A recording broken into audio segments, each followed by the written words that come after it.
Good evening, everybody. I'm just waiting for Pierre to join me now.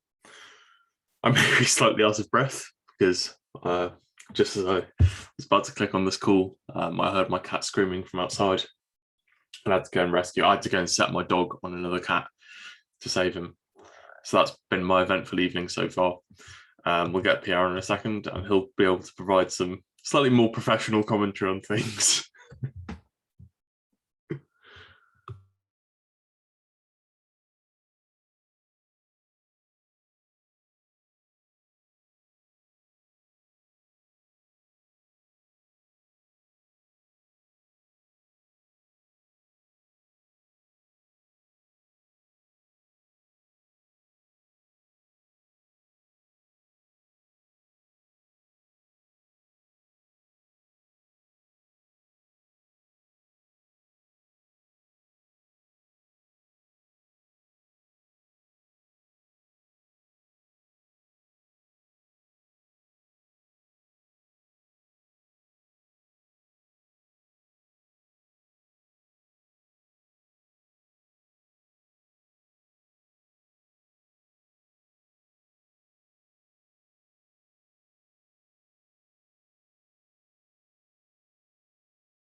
Just while we're waiting for Pierre, phase 6 is going to drop in stages. That's what we were meeting about today. It is huge, so it looks like there's basically 4 stages within phase 6.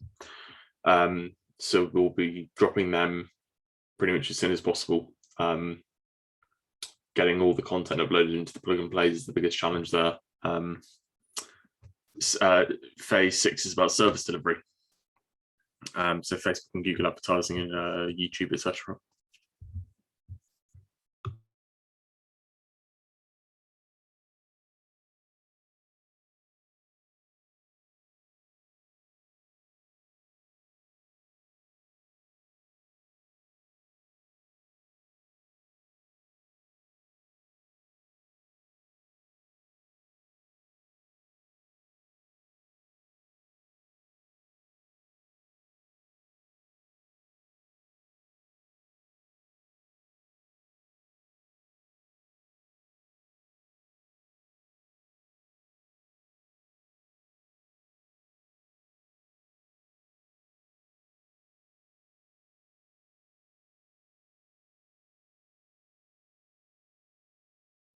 Right, we do have a Pierre in here. He's just hiding. I should promote him to a panelist and we will get started. Pierre, how are you doing? All right, guys, can you hear me? Perfect, there we go. Hello. Beautiful. How you going, man?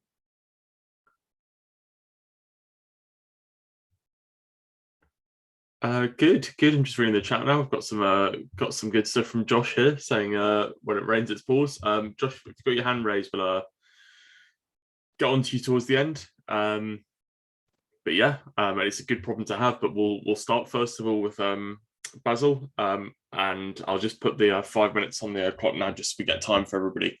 But I think that this one should go to you, Pierre. But if not, off a second. Perfect. I'll try not to ramble this time. Hey Karen, hope you're well, man. This question is for you. Oh, interesting story with the dog and the cat. It's resolved now. You'll be happy to know. It's good to see a dog and cat getting along. You never see that a lot. Yeah, man. I'll just get straight into it. So yeah, I've been doing outreach for the most of the part. It's been going well. I just had something that I need a bit of advice on. So when asking for the email, let's say on an Instagram page, their social media team replies, and it's most of the time it is an info at email. Obviously, that's generic. And when I do send the Loom, obviously the owner has access to it, and most of the time, the owner sees it, and then yeah, that's good.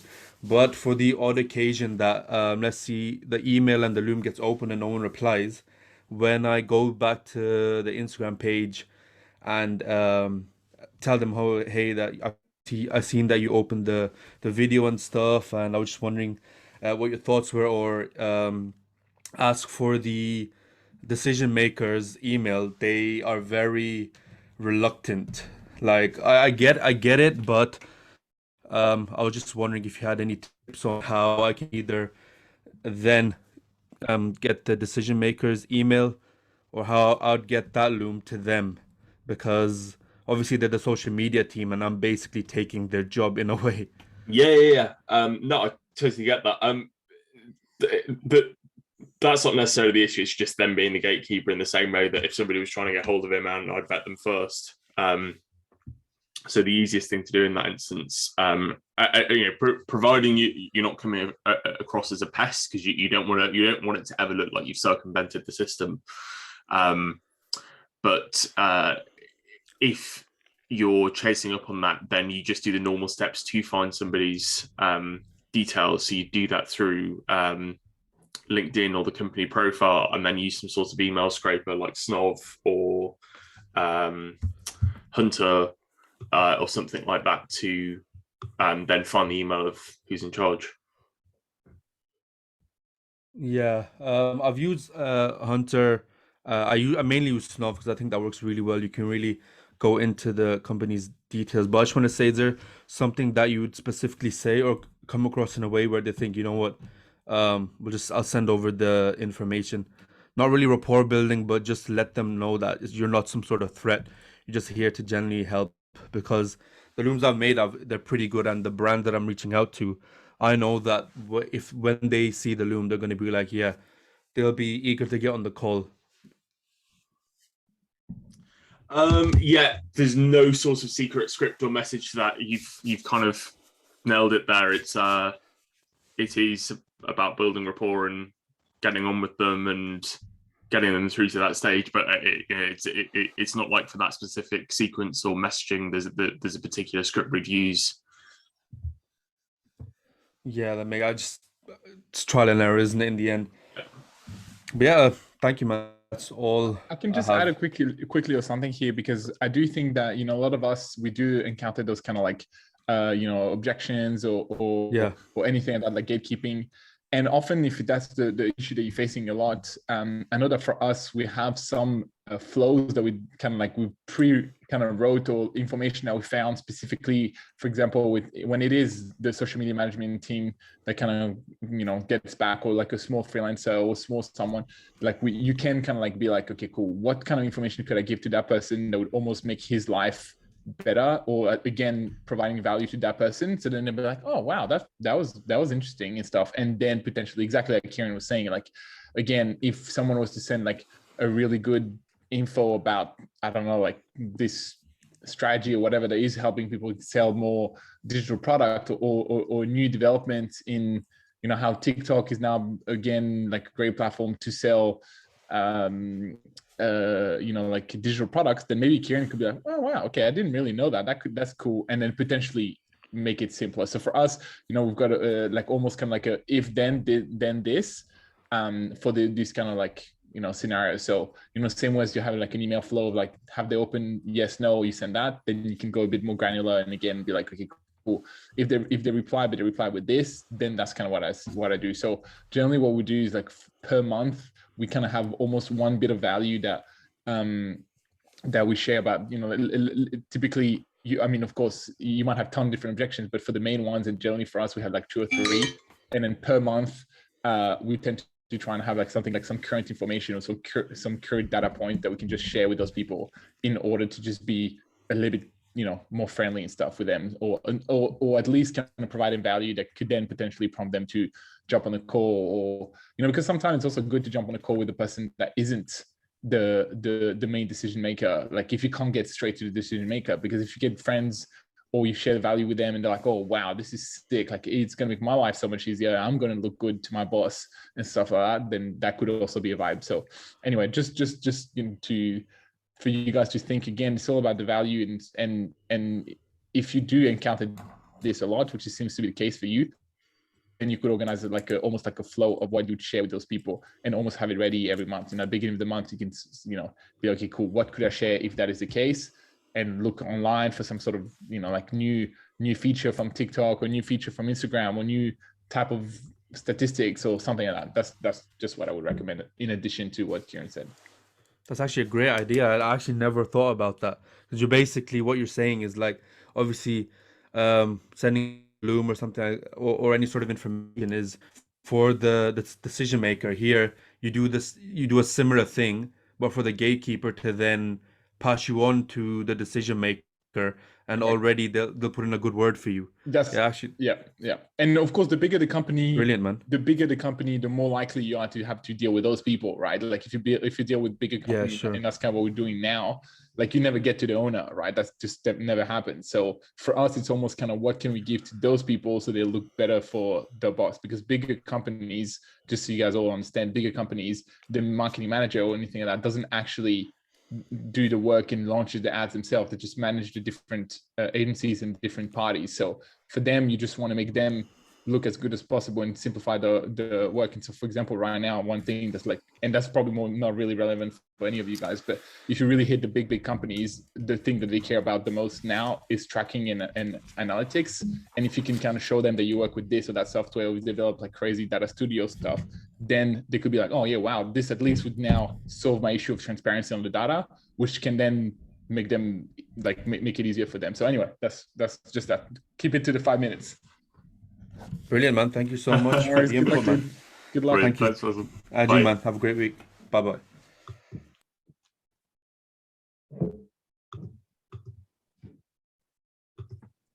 Dylan, how you doing? Hello, guys. Everything is good. Hey, man. The first week of outreach was pretty good, guys. I got some meetings, and right now I got to deal with onboarding and actually pricing. So I got a few questions about the real estate ads and pricing. So I have 3 questions. I'm going to go briefly for the first. It's about the how to run proper ads in case of a real estate acquisition. By this, I mean, I need to find people that want to give the property to sell or rent to the real estate agency.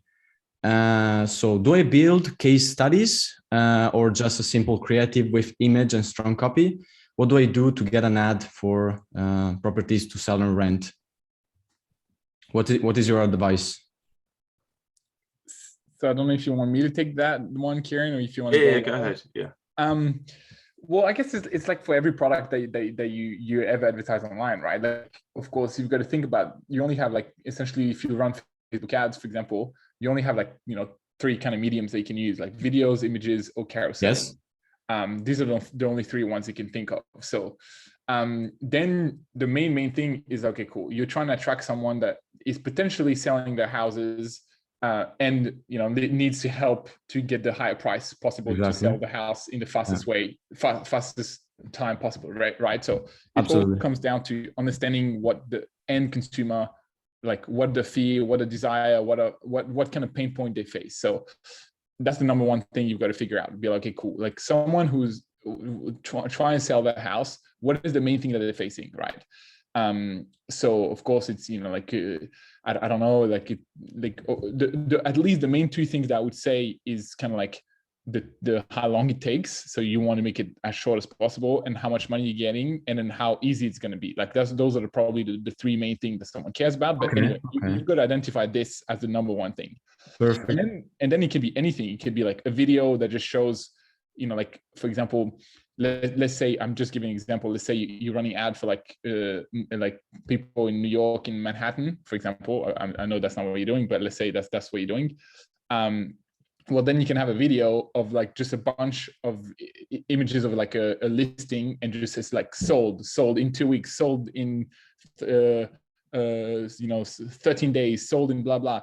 And then essentially like, are you looking to sell your house? We like, this is lame, but like we guarantee a purchase in 8 weeks, or hassle free, blah blah. So of course a video ad can be a good medium for you to do. Then a carousel ad could also be a good medium, in the sense that Also carousel. You could again have on each of the photo like properties that we got in a few weeks to sell or rent. Yeah, exactly. Like again, like you can show a photo of each of the listing that you have, and with a big banner that says sold in, so sold for and it just shows the prices. So and the person will be like, yeah, okay, cool. Well, that looks cool. The difficulty that you have with running that is just finding the people, in the sense that it's quite a long term thing. Like people tend to go through selling a house maybe 2, 3, 4 times in their lifetime max. So just for you to manage expectations, it's not something that you're suddenly going to get like a quadrillion. No, yes, I know, absolutely. I get really like high leads, a lot of leads and low price for selling. Obviously, there are more people interested in buying than selling or renting their property. It's very rare. I know the price is going to be up, but I was thinking about like the best way, the most performing way to actually create ads in this context. So, okay, thank you so much. Do you have like suggestion instead for demographics and placements, or do I just go broad in this? I mean, you can go pretty broad in the depending, because I guess it's gonna be quite targeted depending on the location, right? How big are you talking? Like an entire city, an entire country? I mean, I'm talking about region in general in Italy. So it's going to be about 80 kilometers radius for trying to find this specific area. So it's going to be almost 100 kilometers of radius. Okay. So I'm not going to. Perfect. Yeah, so okay. honestly, keep it pretty broad. Just probably work on the age. Bracket, okay. Because okay. I guess, like, I mean, 25 years old. Exactly, that's what I'm saying. Like it probably will be 30 plus, but anyway. And then 35 and women usually are very good. Okay. And again, I know I'm going to repeat this every single time, but like some sort of like value that you can give to them as well. Be like, like the guide to selling houses.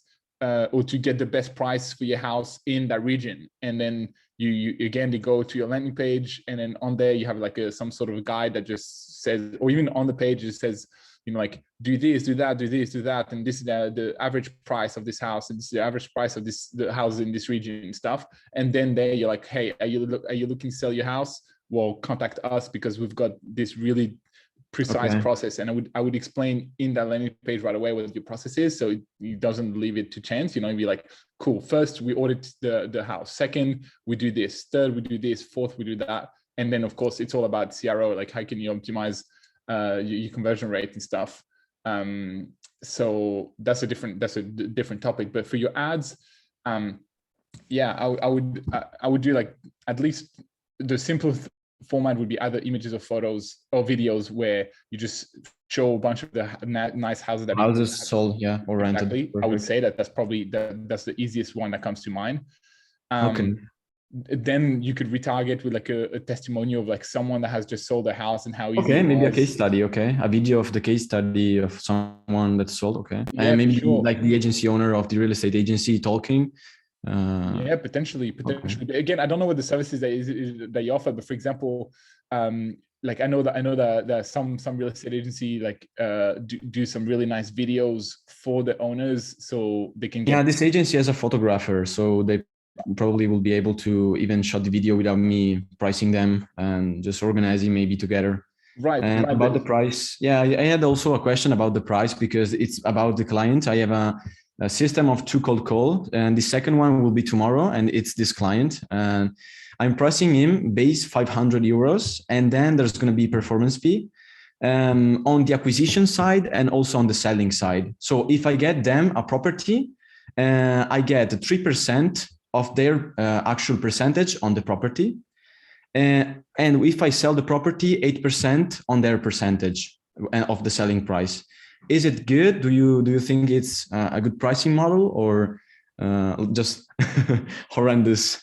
I mean, again, I'm excited to hear what Kieran has to say about this. For me, I would make it as simple for you to be paid without having to calculate on everything, because man, like the likelihood of them selling that house down the line, there's just so much.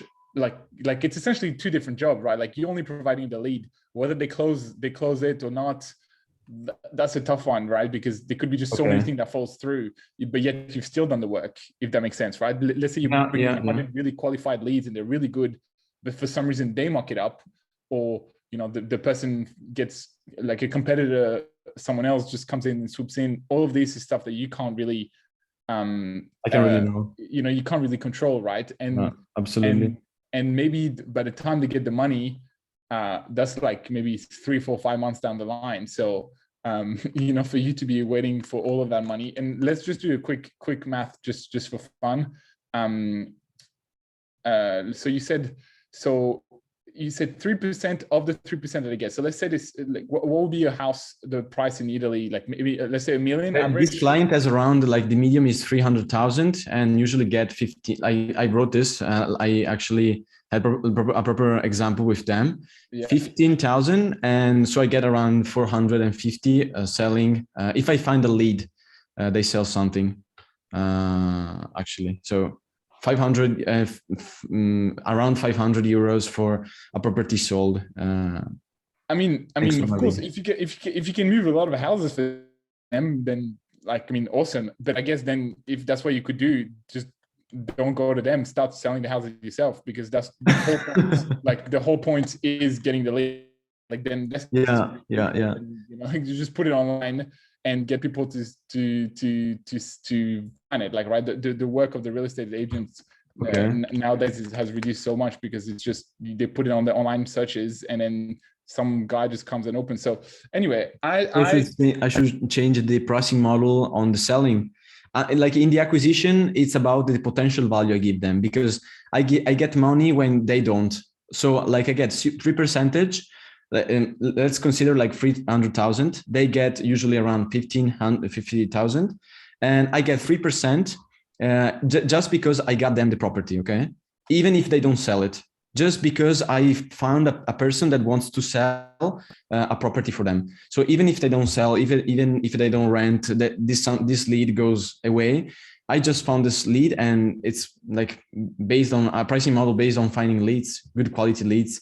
Like on the selling, on the selling side, it's about actually selling. So it's, like you said, very difficult and long term, etc. But when I find someone, they are very interested in finding people that wants to sell their property. I get good percentage, I think.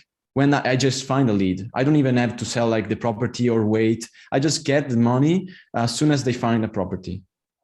So I mean, give it a whirl, right? Like, test it. You never know. Okay. For some reason, you might run your ads and then start crushing it and sell a ton of houses for them, or get them a ton of like buyers. I would also be, just for you, I would think of, like, maybe not for this particular client, because since you guys have already agreed on that. But if there would be another pricing model that you could use that potentially is just a little bit simpler and less reliant on all of this stuff, like that can potentially work or not work. You know, like, again, like, I know that some people just pay for the actual lead itself. You know, like just a lead, and you get paid, like, I don't know, like $100 a lead, or $20 a lead, or $50 a lead, and then you're like, hey, cool, I brought you like 30 people to this property. Well, then that's how much I get paid potentially.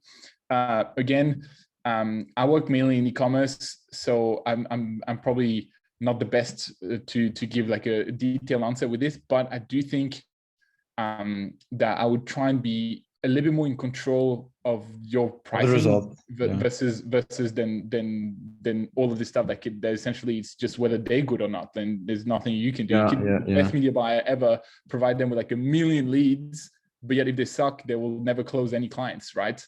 So that just shows that that's probably not the ultimate pricing model. And I would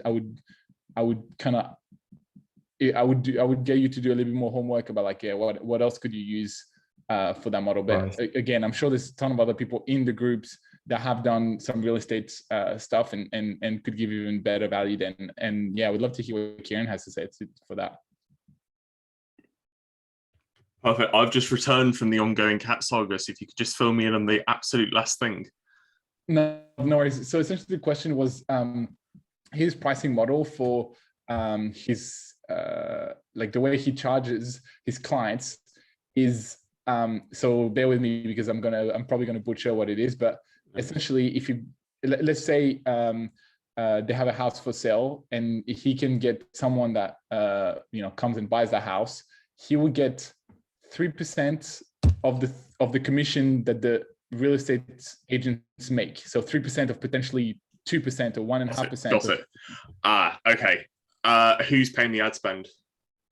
The client, absolutely. Okay. And I also get a base price of 500 euros. Oh, So- okay, perfect. No issues with that then.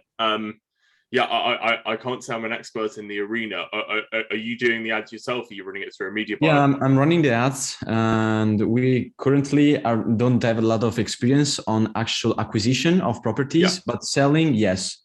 So selling, I think I have a good percentage, high percentage, and I hope that it goes very well. But on the acquisition, I have a really low percentage. But I thought it was honest pricing, also because of the monthly retainer. I think, yeah, I have like a monthly and performance. So Well, I mean, I'm just gonna shoot up the question right now, so you can also, Kieran, can see. Here we go. I think it is great because at least you're getting paid 500 plus something. The one thing is maybe for this, and again, you've got to start running it to see what it is. Because if you are getting some results, then awesome. But potentially for something like that, you could try and stack all the things that you do for them that they would pay someone anyway to do that, right? Like regardless of whether they get sales or not, they probably need to do marketing. Right, for them it's going to be beneficial regardless. If you were to also position it that way, that maybe you could easily get like a 1,500 retainer or even $2,000 a month retainer, just because you're like, hey, I can do all the content, I can do all the stuff. Don't worry, I can organize all of this. And for them, 2,000 a month is not really crazy, because if they're actually selling houses, it's pretty low. So that's the one thing. As you keep going with your journey, this is great. When you start, you've got like earning something is great, right? Yeah. It's the second client. So. But I would try and think, okay, cool. Like as I get clients, what are all the things that they actually need? And then potentially at some points, by the time you get to your fifth client, you can directly say, okay, I do this, that, and therefore I charge X. Just because for real estate clients, I don't know how often you're going to be moving houses for them, and therefore, like for example, like performance on digital products, or performance on e-commerce product, all this stuff, it's really easy to get results. Okay, yeah, it's very different with properties. That's what I'm saying. Yeah. So and let's not forget, just for fun, if you charge 2,500 a month, which is doable, right? Like it's like at some point, if you work with big real estate agencies and stuff, that's doable. Well, if you get 25 of those, that's $1 million a year. So, at some point, I know it's amazing to earn like 20K or 10K from one client, but the likelihood of that happening when you don't have a crazy amount of experience is quite low. Whereas, getting, 5, 6, 10, 8, 10 clients at 2,000 a month, it's more realistic. And I mean, I can tell you that you have 10 clients at 2,500 a month, you sorted. So anyway, have a think. As this one, awesome, and congrats for getting that new client. That's great. But as you get clients, try and think about what is it that they actually need, and maybe build that offer, maybe not as reliant on results, just because you don't control those results, right? It's not when you're bringing it to a site and then you can control the conversion rate on the site, you can control the product, you control a bunch of stuff. And maybe more on my results, not their results, like selling property. Correct. Okay. Correct. Okay. So that's what I think. I don't know again if you follow that, Kieran, but that's what I would recommend. Absolutely, yeah. Thank you so much. Yeah, I had like a very brief question. If I have more time, or I just skip. Is that okay? Go on, let's keep it super brief. Absolutely. I had a competitor offering the same service to an agency that I called. The client is willing to do the same call with me, like a Zoom call with me in another time, like Thursday. Tomorrow, he will have the call with the competitor. Suggestion, briefly, how to kill this competitor. He is very interested, but there is a competitor that is offering the same thing. Like ads for acquisition on real estate. Provide more value. Just provide more value. Tell them like, okay, well, I can also edit the ads. I can help you create a guide for the best selling houses. Just provide more than what the other guys does. Prices doesn't yes, of course, it can always be cheaper, but that's already a bad start of the relationship with their clients. Because if they're only price driven, that's going to be different.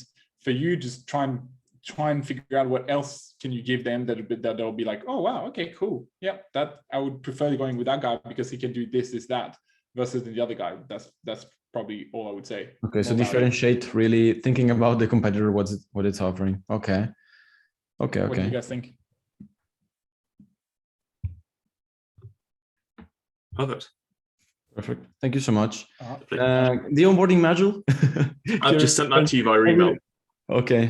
Thank you so much. I really needed Listen. that. I need that. If tomorrow goes well and I will post, I need that. Thank you so much, guys. Thank you. Excellent. Can you guys hear me? Just to make sure. I can hear you. Can everyone else put Okay. in the chat if they can hear Pierre? Okay, cool. No, as long as you can hear me, it's fine. But there we go. Right, perfect. Mark, you are up next. All right, thanks a lot, Tay. I appreciate everything that's going on. That was a great Q&A segment that we just went through with Dylan. So that was awesome and helpful for me as well. So I just a couple of questions. The agency incubator access, Kieran, I sent an email, but I've been having email issues. So No worries. I'll do that now while you ask the rest of your question.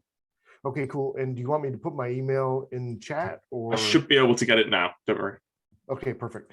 And then let's see, agency flow, that, and Pierre, I think you said it was looking like maybe later last week, but obviously that didn't happen. But when can we expect the agency flow to drop with the mobile app? So the thing is, the web version of it works really well, right? We're quite pumped. Of course, there's always like things that needs to be updated and changed and stuff. But we're actually really happy in the sense that the invoicing works really well, like the communication, all of this stuff. We're quite pleased.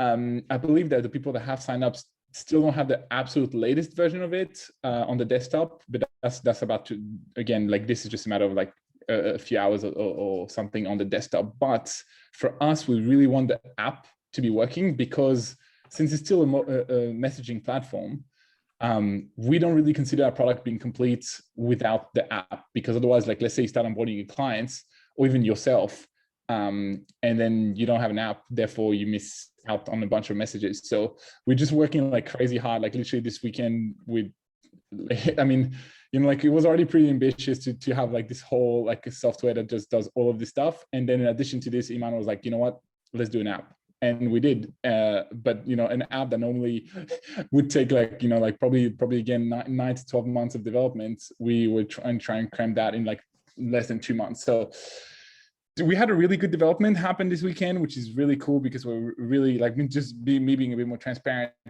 We had some issues with the height of the mobile app. So essentially inside the browser, we couldn't calculate the height of the thing. So anyway, that was just really a super basic issue, but like with the way our model, like our code is set up, because we didn't build like a native app. We just built like something called a hybrid app, which essentially we took our web app and transformed it for iOS and Android right away. So with that conversion, there was like, again, a bunch of stuff. So anyway, we fixed that, which was really happy. Now we're just testing. I have it on my phone. It's working quite well. Again, I don't want to keep saying the same thing every time, but like, we're just pushing as hard as we can. And don't worry, like as soon as it's out, we'll let you guys know. So of course, for now, like keep doing your thing as normal. And as soon as it's out, we'll have just so much, from training to how to use it efficiently, to how to get client to use it, like discounts for people to start. We'll have just so much stuff as soon as it's out, like, so yeah, we'll keep you updated with that as soon as it's up and running properly. So just as a direct point, like retainers, I'm not able to click retainers so that I can do like a recurring invoice. Correct. Okay, Correct. So that's not available yet. That's why I'm saying I would say at the exact moments, I would continue to use Simple Invoice just for probably the next a week or 2 weeks. If you get any new clients, you use that for now. Like, I mean, I really can't wait. I'm using it for my own clients yet.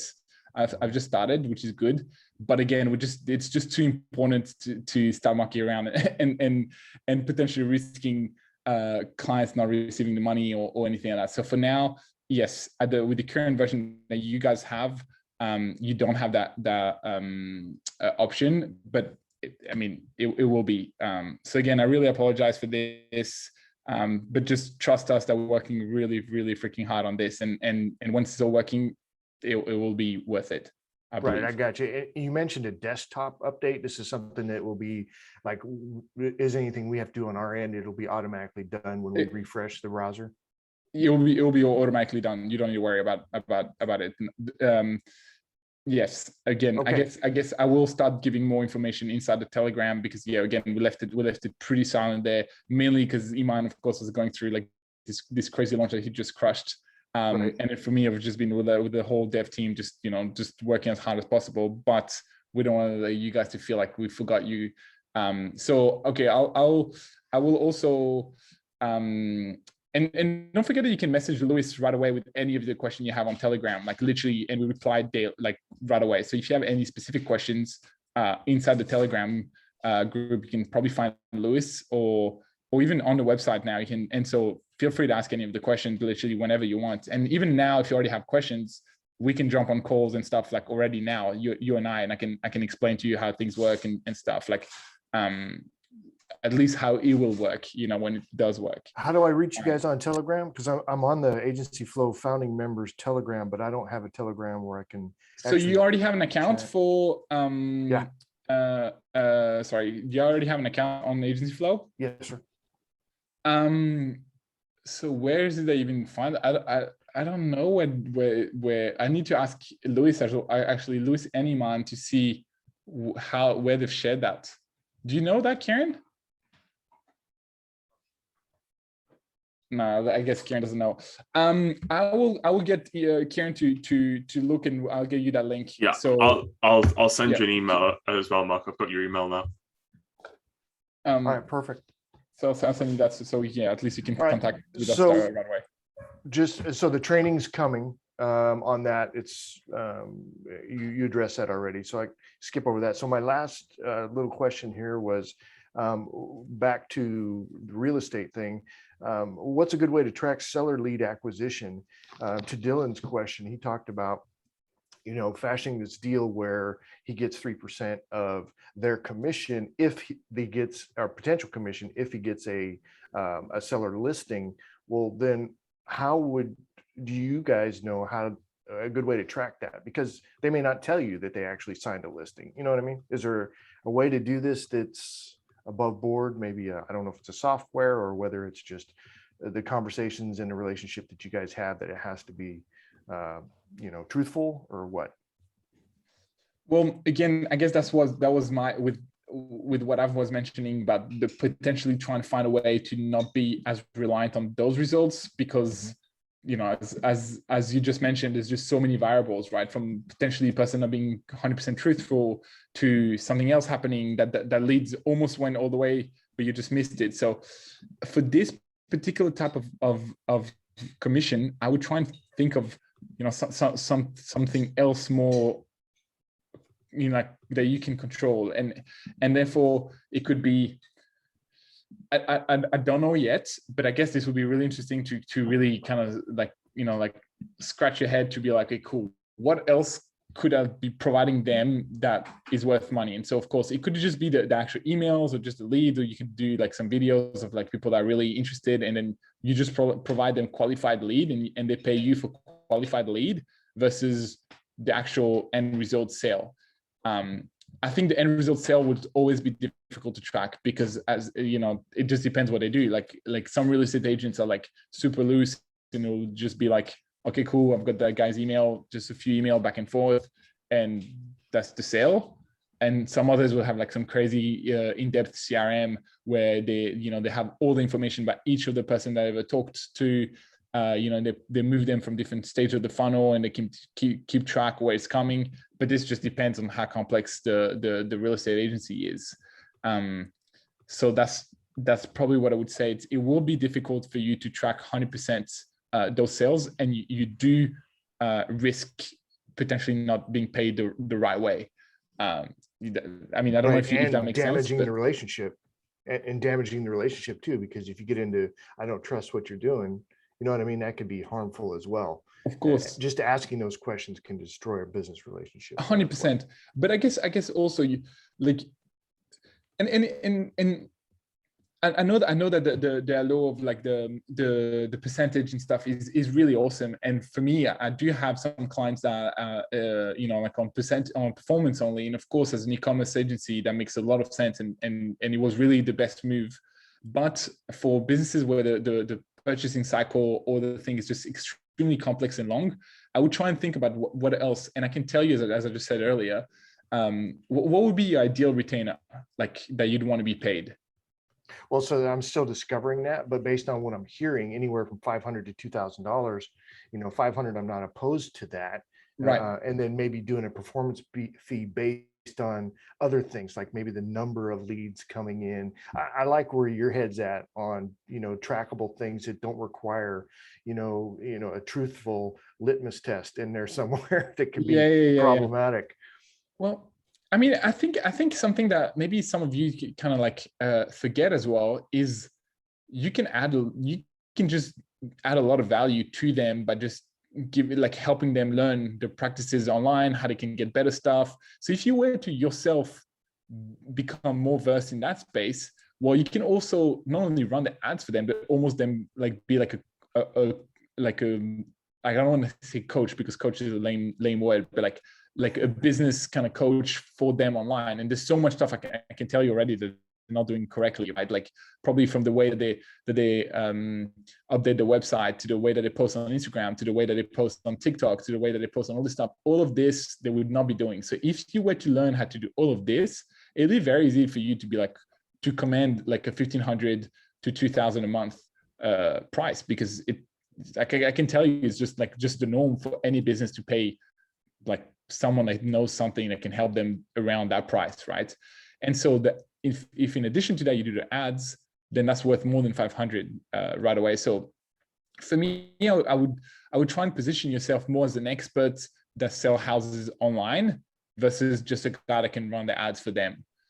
Because people pay consultants all the time, right? And I can tell you, like when you reach big businesses and stuff, a consulting day can be like 20 grand just for like a few hours of someone, because of course, if you think about a massive business that makes 200-300 million a year, if that one person can come in and that 1 hour conversation, they can just unlock a super simple little thing that just increases a tiny little thing by 1%. That's it. Like they made a ton of money from that. So similarly for real estate, right?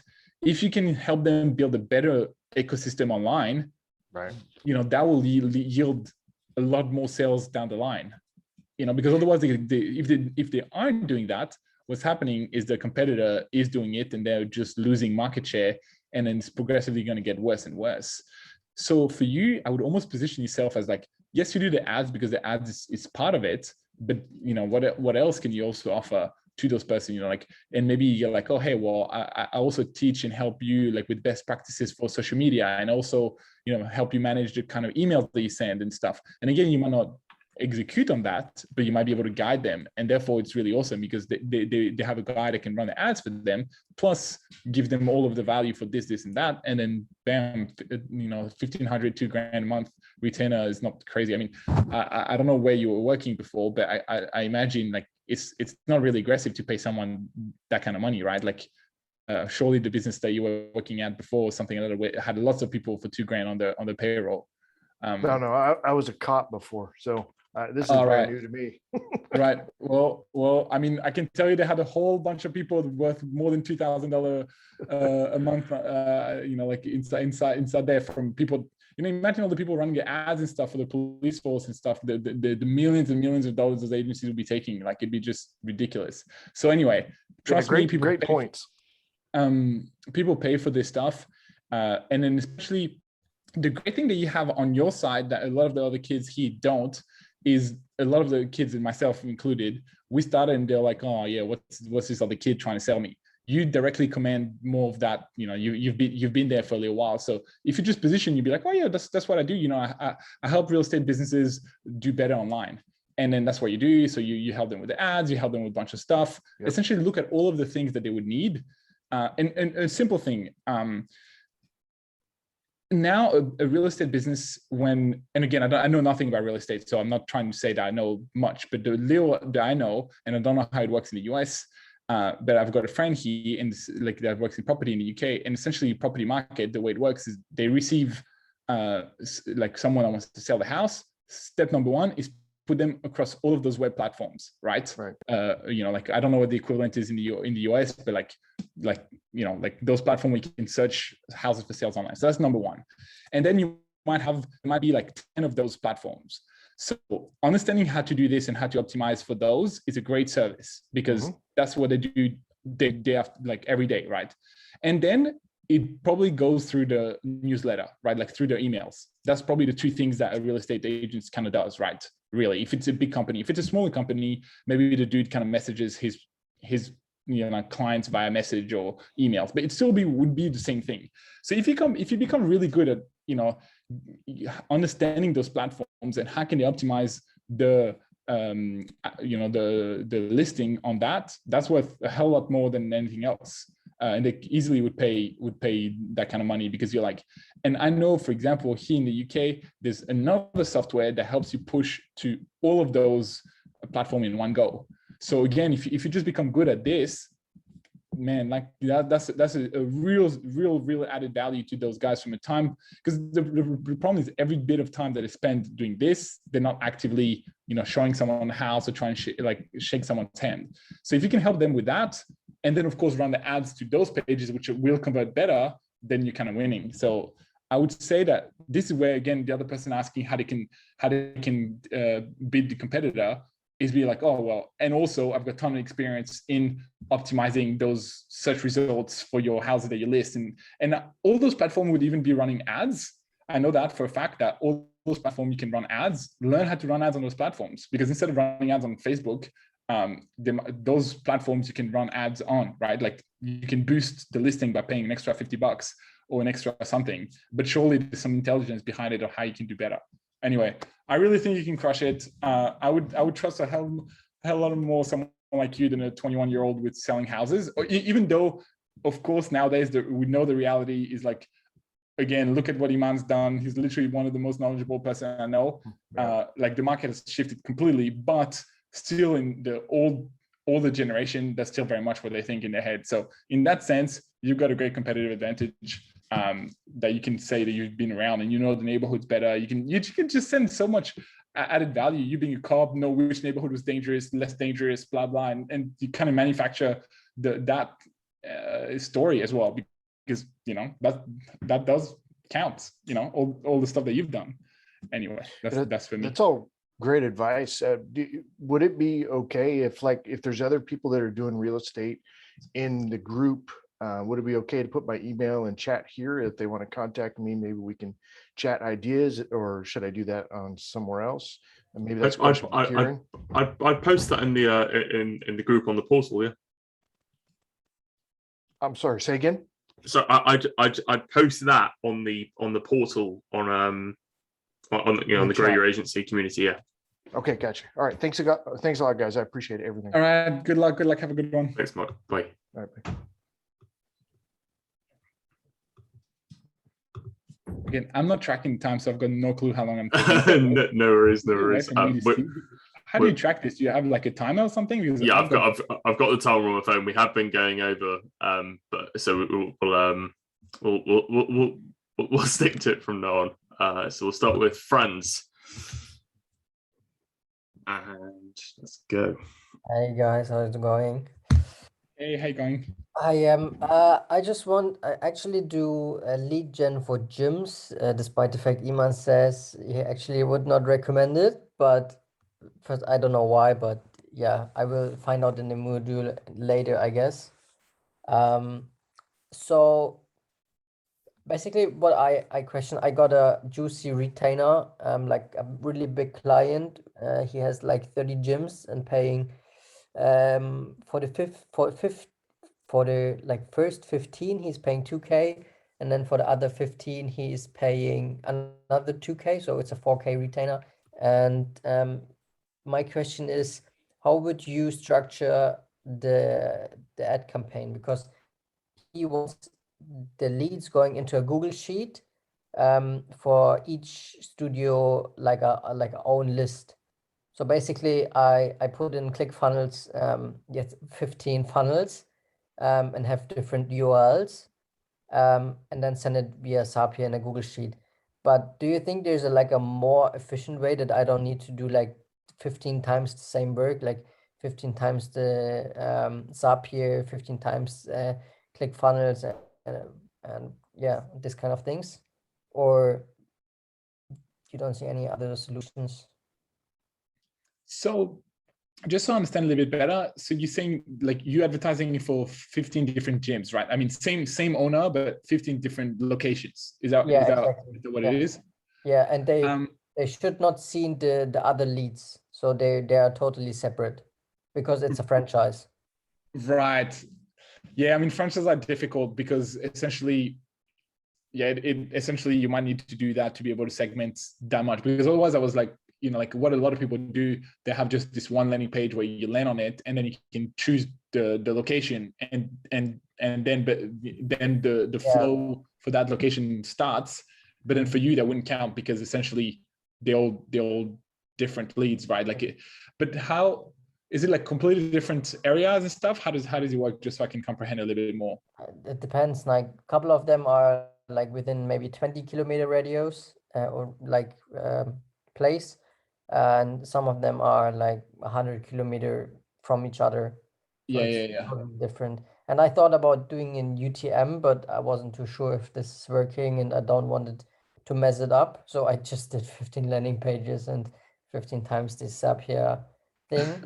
But when he said already we're doing another deal, which will be another like 6K retainer, I guess, because it's another fitness chain, and they have like way more gyms, like Okay, so structure. And as soon as I found out a better solution, it would be great.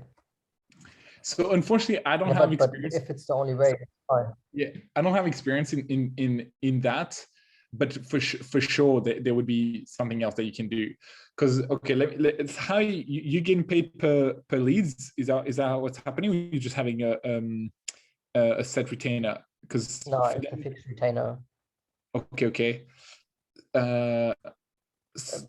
So why? Like I know that they all franchise. So once they have those deals, each of the guys inside the franchise, they take the phone or email and stuff and start the process of selling. Is that what's happening?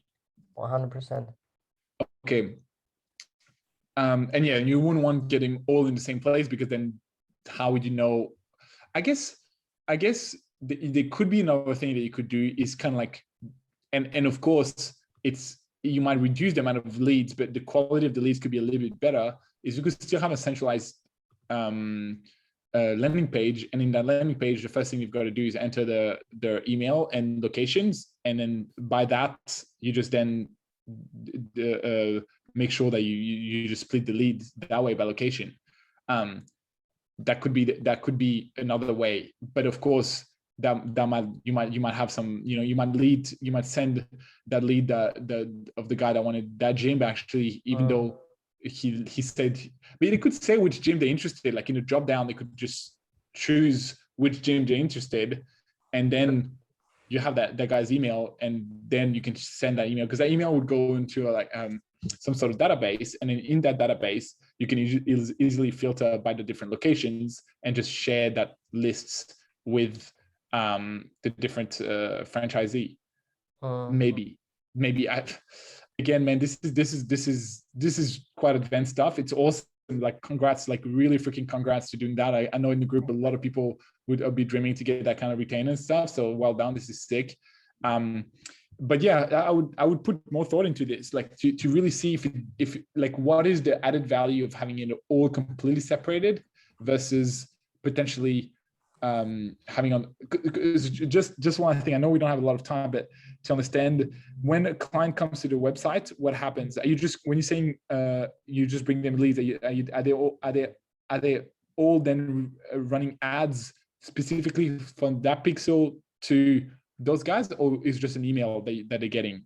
No, they actually so it's one business manager, and they all nearly everybody has the same offer, which is like a 40-day free trial, and on the page they can opt in, and then of the thank you page they will say, okay, somebody will call you for your first appointment in the gym, blah blah blah, but there's no further communication or so. Oh, then what I will do for sure, I would just be like, when they want to get this offer, put their name, and then put the location of what gym they want, and then you just, from the database, you just give that to people. And yes, there might be the off chance that you give the guy that wanted that gym to the other guy, but since you said 20 kilometers is still quite far, right? And even potentially that could be something, because at least for you that would make your life like 1 billion times simpler. And since you're not really paid per lead or anything like that, that's still a great service that you're providing. It's probably a better experience for the customers anyway, so that they can already see which gym they have, and maybe they would be interested in another gym, right? Someone that has come to that offer from that gym, maybe actually they just live in that area, but they work in the other area, and therefore might want the other one. So by just seeing the drop down of where all the gyms are, and then just choose which one they want, then that might actually even be more relevant potentially. So I would say we do that. Then you don't need to muck around with like a million different things, and it can be a bit more precise. And then, of course, from a retargeting standpoint, it'll be easier because you don't have all those different landing pages and stuff. Yeah, maybe. Okay. So sorry to interrupt. We've gone quite a bit over the limit now. So if you want any clarification on that, friends, always post in the group. All right. Amazing. Good luck, man. Good luck and congrats. Next up, Joe. Joe, how are you?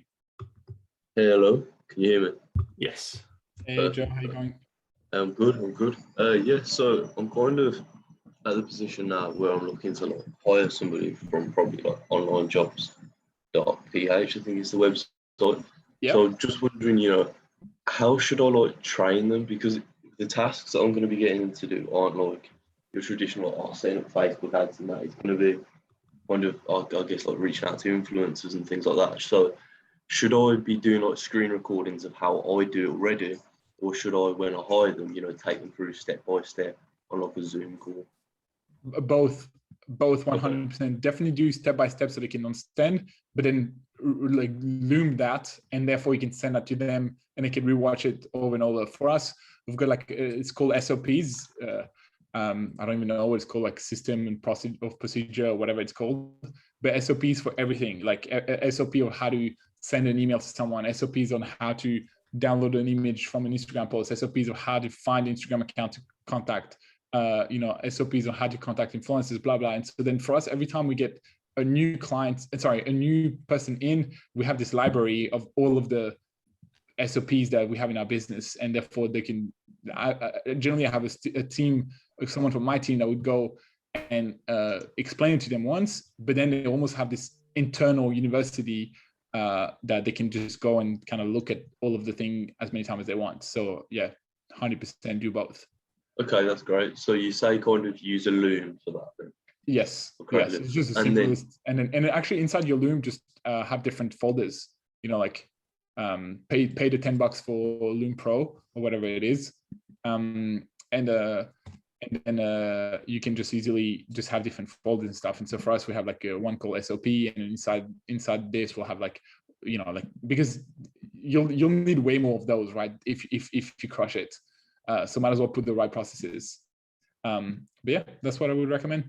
Okay. And then how do I effectively communicate with the team? Is that something I can do through agents, or what kind of platforms are out there? With all those guys, the guys in the Philippines. Yeah. I mean, again, of course, Agency Flow will be perfect for that. That's exactly what it's been built for. In the meantime, of course, Slack or some other tool also works.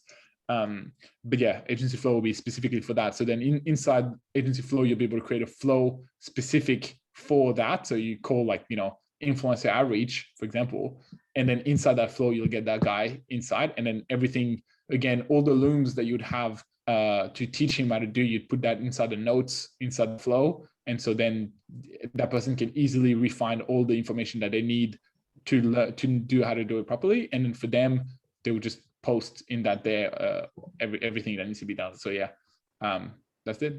I did a quick one this one, so hopefully Kieran's happy with And then how do I like give them access that they can purchase and not send payments to like, influencers and that on PayPal without like necessarily giving them my login details?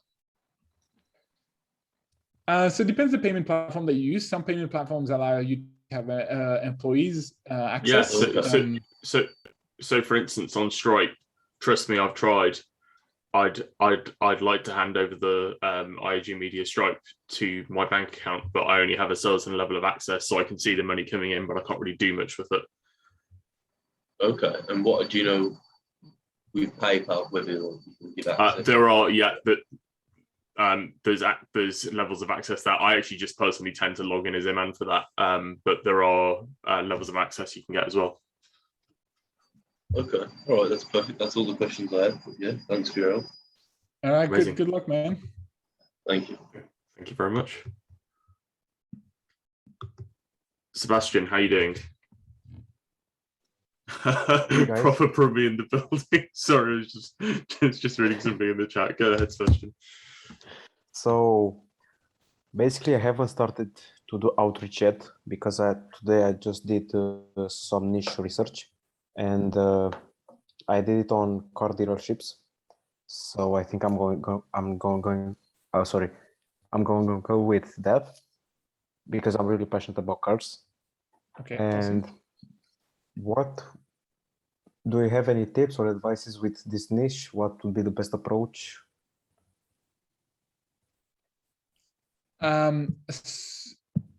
So if they sell a brand new car, the difficulty is like you're just gonna be running out. It's like the brand, right? Like it's like, let's say if the car dealership is just selling like BMW, well, all the ads that you can run is just the BMW ads, and then you just run them towards your towards that specific dealership. So sorry to interrupt you, Pierre. So do you actually have any clients at the moment, Sebastian? Sorry? Do you actually have any clients at the moment? Yeah, but they're not in the car dealership industry. Got it. Okay. So the car dealership niche is kind of similar, if not analogous, to real estate, in that you have people going in and people going out. You know, they want cars, they want to buy cars, and they also want to sell them.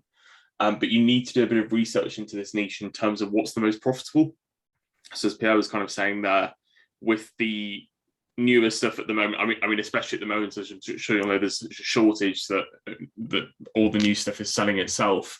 Where dealerships tend to make money isn't on new cars. It's not on buying new cars. It's either with lease deals or hire purchase, or it's hire purchase on used cars. So that tends to be where they want to focus most of their advertising. But again, this is all kind of the niche research that you want to do. If you go to a dealership in outreach, you'll want to just be very upfront and ask them what sort of marketing are you pushing at the moment? What is the priority for your deals? What's the most profitable area? Is it you want people to sign up for servicing packaging after they've purchased? You want people to get a free valuation of their cars? There's all these little things. But you're not the marketing manager. You're somebody who's running Facebook ads for them, if that makes sense. Right. So basically, well, you probably just need to speak to a few dealers and understand what is it that they actually want, exactly like Kieran said, and be like, okay, cool. Well, if obviously they care about, for example, leasing, and they've got great deals on lease, then at least you could potentially run some ads that just explains how good the lease on cars are at the moment, and you run that around a radius. But again, like it's probably not going to be easy because people buy a car once every 5 years, and like it's not the simplest transaction. But anyway, that's probably what I would exactly as Kieran said, just figure out what it is that they actually need help with, and then you can help them advertise online. But maybe maybe for that is different, because maybe it's all about SEO stuff that you can do more, because again, with cold traffic, it's difficult. Whereas at least if someone is searching BMW London, then you search for that, then of course, the first thing you go is like on Google Maps or something like that. And if you can show up better with better reviews, better images than the other competitor, maybe they'll get better leads. So maybe it's more that game versus a pure Facebook ads game, if you want to go into that niche. Right. So if I'm running Facebook ads for them, which the campaign objective would be the generation, do I create an instant form, or do I send them to my client's website? Like, how does this process go? It would all depend what the funnel was. Are you giving them a car valuation? Are you providing them a guide to increasing the value of your car? It all depends on the funnel. Okay, right. Because I have a client right now, which is a beauty salon, and I can't really measure the clients that I'm bringing in. Like okay, so your responsibility isn't to track people who are actually converting, it's to track leads. Yeah. All right. And one more question. We've just reached the 5 limit time. If you can just make it a quick one. Yeah, about rooms, because I heard it in the course and people in the group are talking about cold rooms. What should they include? I'm not really sure about that. How should they be structured? There are a few different structures for it, so it depends the angle that you're taking. Let's say now you're doing something like you're running Facebook ads, but you don't have enough variations. You'd open up Loom, show them that they've got the pixel installed, that they're running Facebook ads, and that this is great. But here's the problem: bring up one of their competitors, show how their competitor is likely outperforming them. And show why, that they have better copy, they're running more variations, explain the importance of that, and then say, I'd really like to help you with this. Okay, yeah. That makes sense. Thank you. Lovely. Thanks, Sebastian. Good luck with that. Thank you. Bye.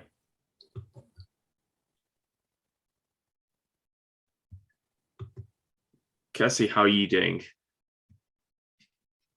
Hi. You always inject such positivity into these calls. Yeah, I guess so.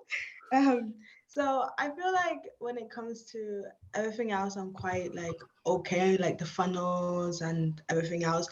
But I think the biggest like value I'm having right now, which I've been asking like opinions and watching videos and even watching the phase and everything, is because I don't actually have, I'm doing this solo niche, I don't actually have experience in my niche.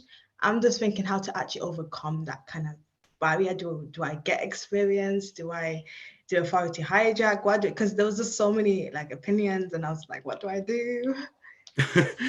Totally understand that. You are going to come, you're going to become more experienced as you do this more and more. Funnily enough, I was joking with Pierre a couple of weeks ago because Pierre's a really, really established agency owner. And obviously, I worked at this huge agency and have been with IG Media for ages. When I started doing these live calls with Iman, the first time I did them, I was a nervous wreck. And like, I'm used to public speaking, but something about these live calls just caught me off guard. And I was saying the same thing to Pierre as well. Like, it doesn't matter the mindset you come into this, you can be as confident as you want. You're going to be a bit shaky the first few times you do this. Pierre's been great, but I mean, the first time I did it, I'm glad barely anybody, I hope nobody here was on that, because I was a mess. And you've got to bear in mind that you will be the same. And Iman will get on a sales call now with a company from an industry he's not super familiar with, and he'll just bluff his way through it, and he just exudes confidence, and he makes everybody on the call feel at ease, and you will get to that level. Obviously, there's things in the mindset module in terms of kind of assuming that identity and overcoming that. It's a mixture of two things. One is having the information and being on with that, and two is just being really sure and confident in yourself.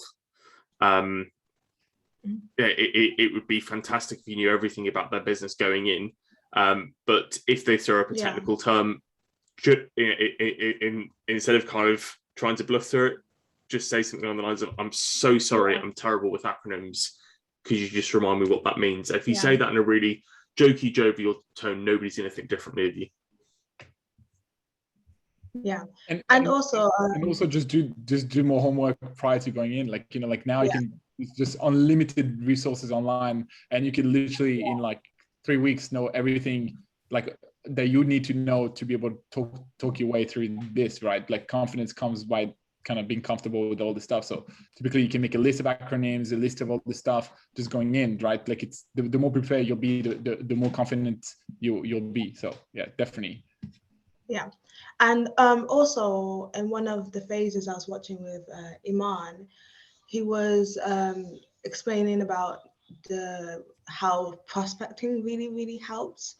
So I was kind of thinking if I could like really do things like application funnels and really like asking them questions, like things to do before I actually go onto the actual meeting. I was thinking, would that make things a little bit easier?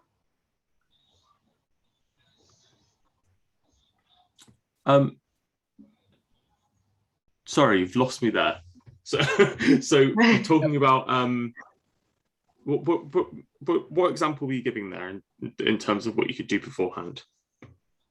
Like, because when I went on ClickFunnels, one of the coaches that was like talking about application funnels, that you could like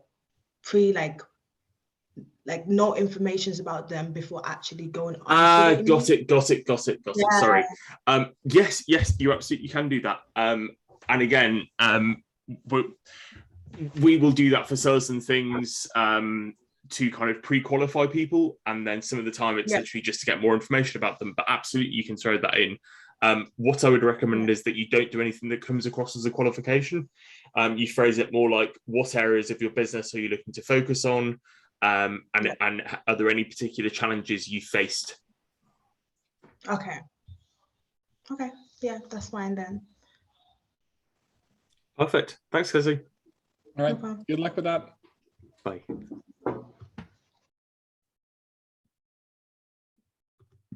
Kamal, how are you? Hey, man.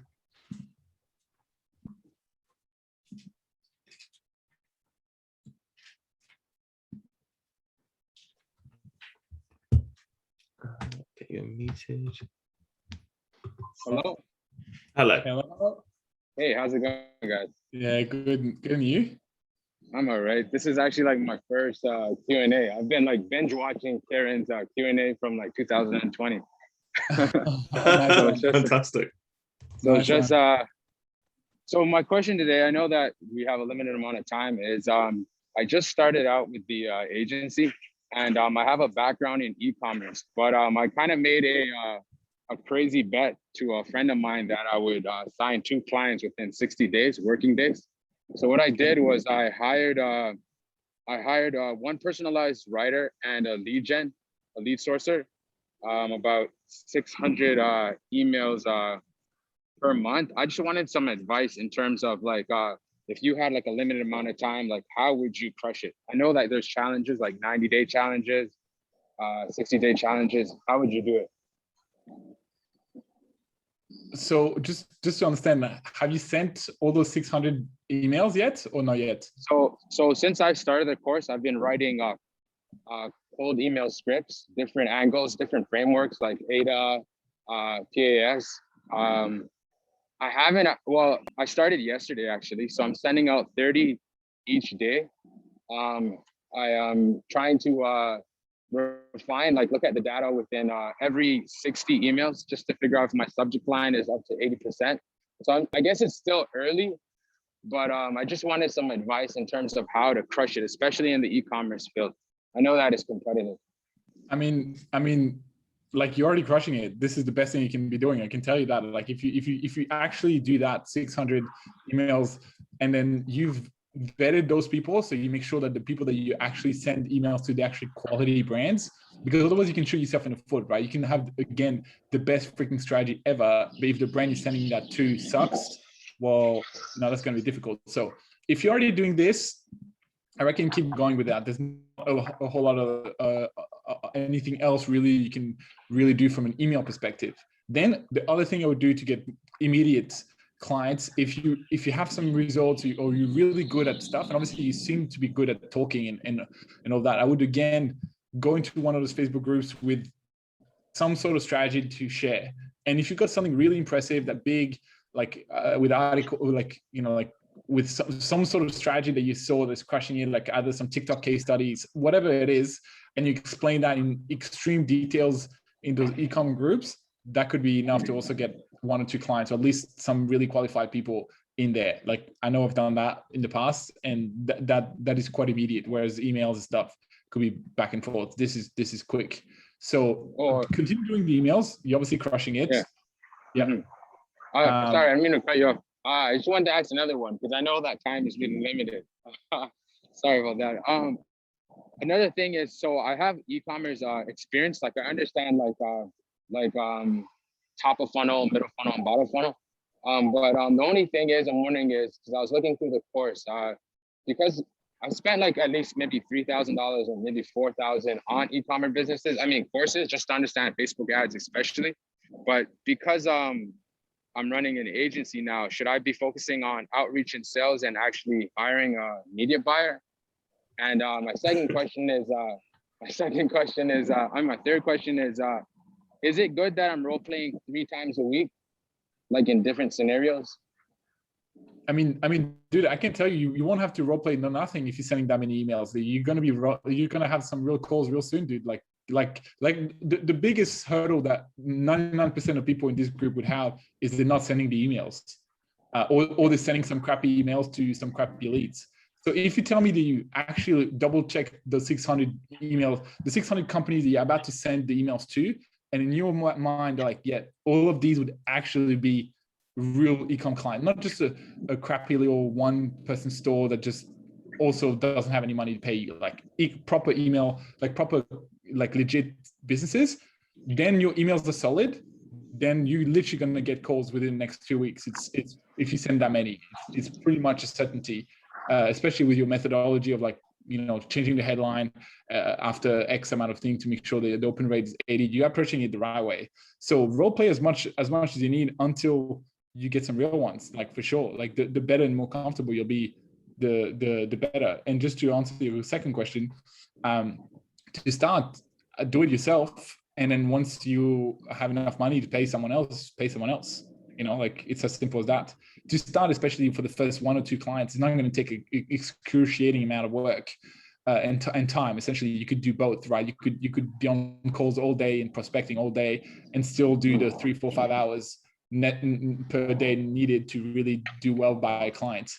So, you know, like you could do both. Just start. All right. You know. Awesome. Thank you so much. One question for Karen, because Karen, I've been watching your videos for like since like last maybe Tuesday. I wanted to know. I know your history in terms of you having awesome copywriting skills. I wanted your advice because I know your advice will really help me in terms of just creating emotion when I'm cold emailing a client or a potential prospect. I have a few books, you know.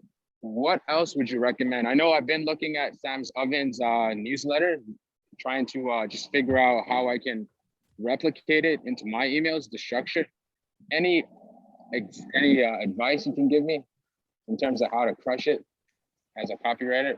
Of course, yeah. So in terms of outreach, you can be cute in a really good writer, but the most important thing is to write as if you're writing to your equal. So as if you're writing to a fellow business owner, and you basically want to write them the type of letter that they will actively enjoy reading. So it's a bit like if you watch a TV episode and it's set in a hospital, and there is or a high school drama, and there's a school shooting, or there's a car crash and all the beds are overwhelmed, you might have somebody who's working in that industry going, well, that would never happen. And the response is, yes, well, that's why nobody would ever make a TV show about your office, because it's boring. Like you want the context and surroundings of realism, but you just want it to be a bit better and a bit more exciting. So you want that type of an email where it's very professional, it's very to the point, but it has a gif of a cat. It has something they've never heard before. It has a little story that is directly applicable to their situation. Does that make sense? All right, awesome. Okay, that sounds good.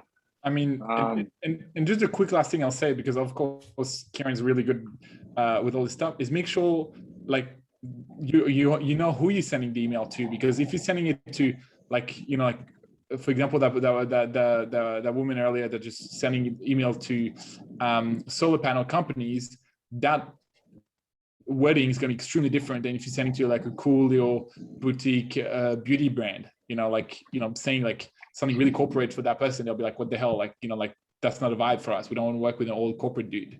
So also make sure you know who you're emailing and how you should address them. And therefore, exactly as Kieran said, if you need to be something interesting and cool, you can only do that if you know who you're actually emailing. So if your database is super wide from, you know, the type of industry and type of brands, the size and all this stuff, then it's going to be a little harder to be hyper relevant. So I would maybe potentially even think of like segmenting that lists.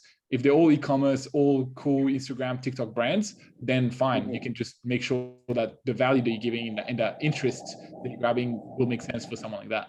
All right. Well, further in terms of like the companies that I'm targeting, I kind of I'm happy that I have a VA that is actually doing it in regards to my requirements. It's Instagram pages that are less than 20,000.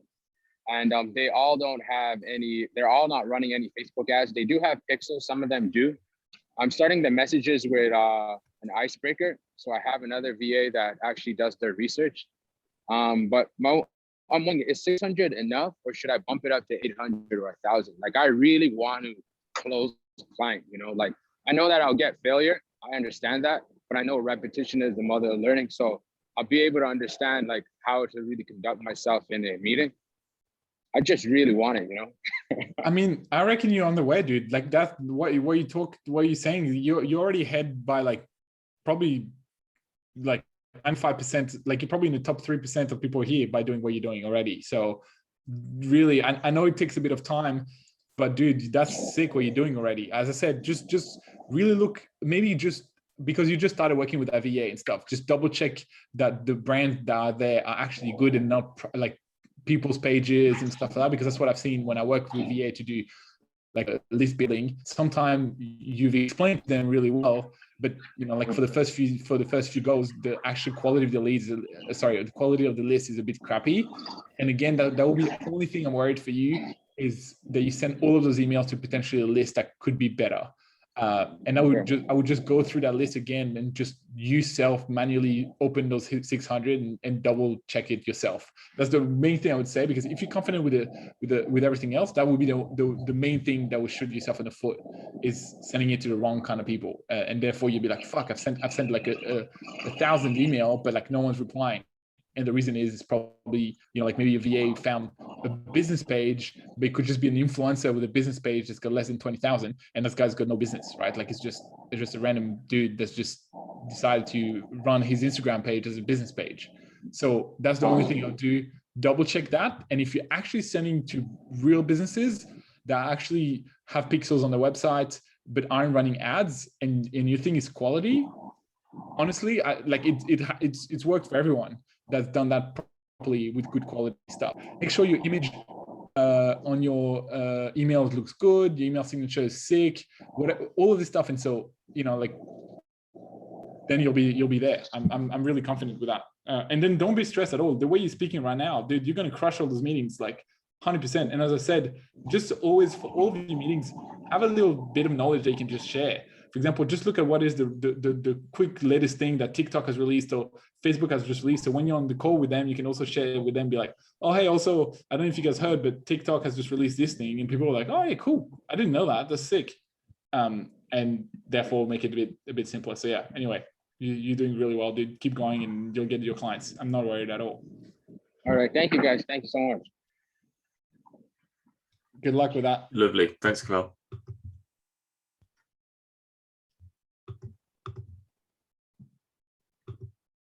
James, how are you?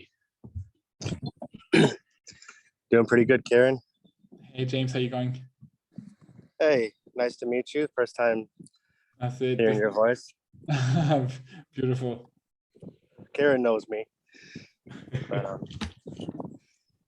so yeah, I'm not complicated here. A very simple question. My only question is there a way to watch Navigator on mobile? No, there's not. Yes, it's coming, but it's not a priority in the next 2 months or so. Okay, because when I'm at work and it's real slow, Yeah. you know, I'm trying to take that time instead of just sitting there to learn or do something. And yeah, I can't log in from a corporate computer, you know. Yeah, no, obviously, yeah. Sorry, it's a pain, and it is on our list of things to do, but not yet. Okay. All right, that was kind of my only question. My only other little one is, how's Iman's neck?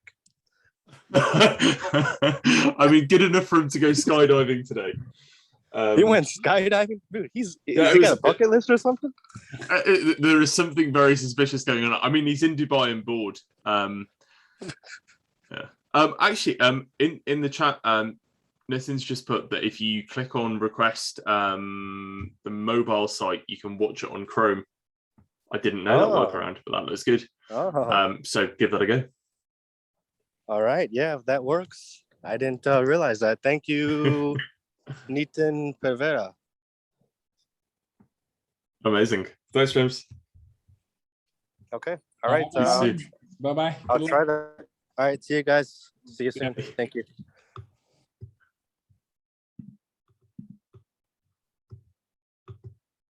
Johan, how are you? Hey, Johan. Hello. Hey, how Hello. you doing? I'm doing well. Can you hear me well? Yes. Awesome. Yeah. Great to have you here. Yeah, thank you.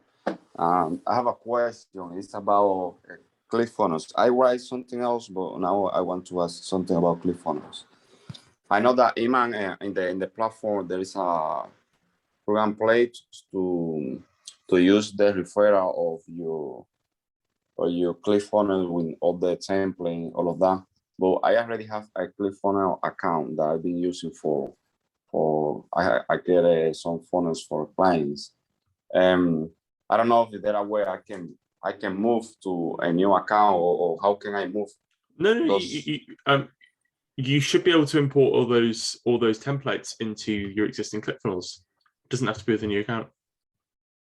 Yeah, but you think so? So the template that are in the I don't have to sign up with a new account to be able to get the template that you have created?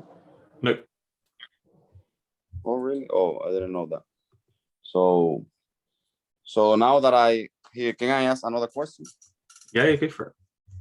Yeah, I'm working with roofing company, but here in Puerto Rico, but this is a small island, and I have like three clients, and sometimes I have noticed that some of my clients get the same leads. For example, one person is looking for a roofing repair, and they found the web page, for example, the one of my client, and they found the other page from another client. And I don't know, so, my work is like competing. I am competing with me, with different clients. So You do have a conflict of interest there. Strictly speaking, you shouldn't really ever overlap in terms of the same industry in the same locale. It's very rare that happening, and I wouldn't concern yourself with it too much if it's just one or two clients, if the clients don't know about one another. But be conscious about that moving forward. You're gonna have to go. You're gonna have to go wider to get more clients? Yeah, I'm thinking about just keeping one of them and start looking other clients outside the island. But I for that I have to share more that I'm charging them, because now I think I'm charging them like yeah. So I'm for one of them I'm charging that for commission. So, but I don't know when if they have made the work or not. And for another one, I'm charging a base fee. So I found out that I'm really giving them a lot of leads.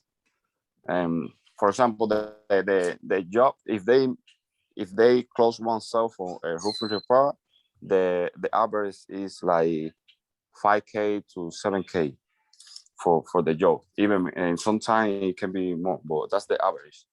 And I'm giving for one of my clients like 60 leads a month, and his job paying me like $600. So I don't know if I'm thinking about just keeping one of them and telling him that I will be charging him just for commission. But I don't know how can I make sure that he made the sale or something like that. Or I was thinking about, because I send them the leads information every time the leads fill out the form. They go directly to the Excel with Zapier. So I was trying to get a BA. So at the end of the week, they can like contact every one of those leads and ask them how was the service, if the company contact them, if they made the quote, if they made the job. I don't know, to make sure that they do the job or they didn't. I don't know. What do you think about that? That's a very, very roundabout way of doing it, and it's the client's responsibility to report that back to you, and that needs to be in the contract. We have those sorts of deals with our agency, with appointment sessions, etc., and that is done on good faith.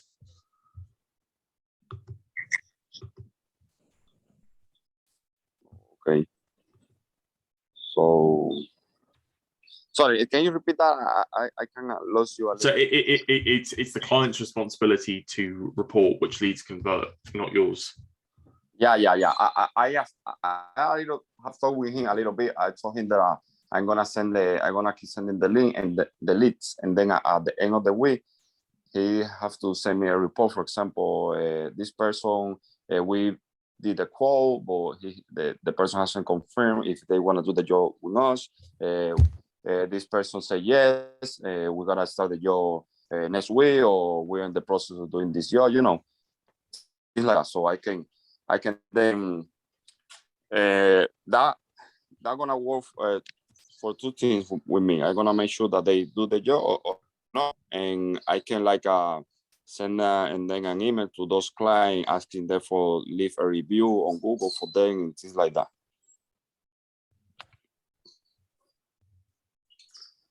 Got it. I'm slightly lost on this, Johan. Is there any chance you could send this via an email if I pop this in the chat? Let me see. I've just popped my email in the chat now. But what's the problem? Okay, you don't hear me well, or what, no? I'm just struggling to understand and get my head around it, and I'd rather write a reasoned response than bluff past it. Okay, let me try to type. Perfect. So if I'll pop that in the chat. So if you send that via email, I'll be able to respond there if that's okay. Okay, you want me to send an email to that? So okay, perfect. Yes, perfect. Thank you very much. Okay, amazing. Thanks, Jeff. Good luck. So before we wrap up, we've got one question from Marcel, who's asked about his Facebook account being blocked. He's opened up a new profile and business account, and he's got blocked again. So with Facebook blockings, you've always kind of got to guess what's happening. There isn't any sort of strict rule. If you've been blocked so quickly, again, without knowing the details in terms of, did you try to add an ad account back? Did you try to access a business manager? Did you try to claim a page that had already been flagged? you're doing something which Facebook has flagged, and every time you connect to it, you're starting that again. If you started a brand new Facebook profile that hasn't been populated or filled at all, then that's when you're going to get into trouble, because Facebook hates that. If you ever need to start a new business manager, do it from a family member or a friend's. They can still retain the logins, but you just go to them and say, hey, I just need to use it to access the business manager. For instance, I access Facebook Business Manager through my sister's account. And it's because she has years of history on Facebook. She has a full profile. There's nothing suspicious there. And once, when we got a whole business manager shut down, she had to submit her passport. But once we did that, it was fine. So always just make sure you have history on an account. And then it's kind of guesswork after that as to why you're getting blocked. But apart from that, thank you very much, Pierre. And thank you everybody for turning up. We'll be seeing everybody next week.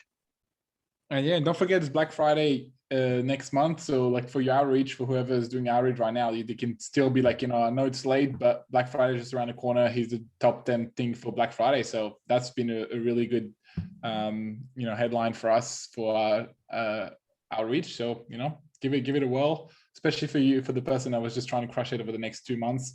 Black Friday is just, how can you help them for the holidays? That could get you next new client. So, all right, guys, awesome. Good luck with everyone. And yeah, thanks, Kieran. Thanks, guys.